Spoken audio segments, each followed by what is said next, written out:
Ministri i Drejtësisë Eduard Halimi ka dhënë shpjegime në seancën dëgjimore në Komisionin Parlamentar të Ligjeve, në lidhje me zbatimin e ligjit për dëmshpërblimin e ish të burgosurve dhe ish të përndjekurve politik, i miratuar në vitin 2007.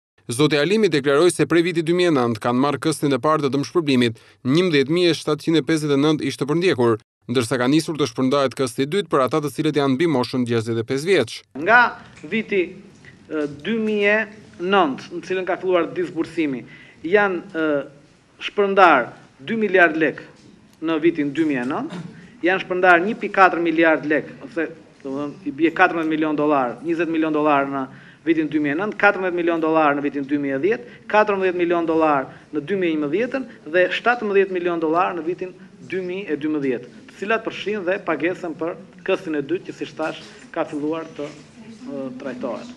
Seanca dëgjimore me ministrin e Drejtësisë u kërkua nga Partia Socialiste dhe kryetari demokrat i Komisionit Durrësmajli insistoi se ajo duhet të fokusohet vetëm në zbatimin e ligjit për dëmshpërblimin, duke përjashtuar çdo diskutim tjetër lidhur me qëndrimin e mazhorancës për grevën e urisë apo nisjen e bisedimeve me grevistët. Deputeti socialist Pandeli Majko, i cili shfrytëzoi praninë e medias jashtë ambienteve të komisionit, deklaroi se qëllimi i opozitës ishte të mësonte qëndrimin zyrtar të mazhorancës në lidhje me grevën dhe shprehu keqardhje që nuk u lejuan t'i drejtojnë pyetje ministrit.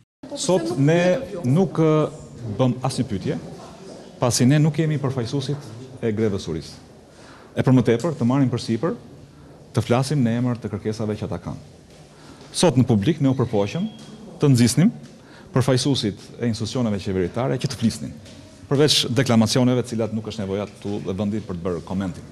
Unë shpresoj që të ketë një ndryshim të sjelljes. Do të thotë, siç erdhi sot ministri i Drejtësisë, nesër përfaqësuesit e Ministrisë Drejtësisë, Ministrisë Financave të shkojnë, komunikojnë me përfaqësuesit e grevës urisë. Nuk është opozita përfaqësuese e tyre, pasi greva nuk bëhet në emër të opozitës, bëhet në emër të atyre të cilët edhe flasin për këtë çështje. Greva e urisë e ish të burgosurve politik ka hyrë në ditën e 25, ndërsa gjendja shëndetësore e tyre sa vjen rëndohet. Ata deklarojnë se nuk do të tërhiqen nga kërkesat e tyre krejtësisht ekonomike, të lidhura vetëm me dëmshpërblimin financiar për vitet në burgjet e diktaturës komuniste. Drejtuesit e lartë të mazhorancës, përfshirë edhe kryeministrin, e kanë cilësuar grevën politike të iniciuar nga opozita dhe të drejtuar nga kriminalë ordiner.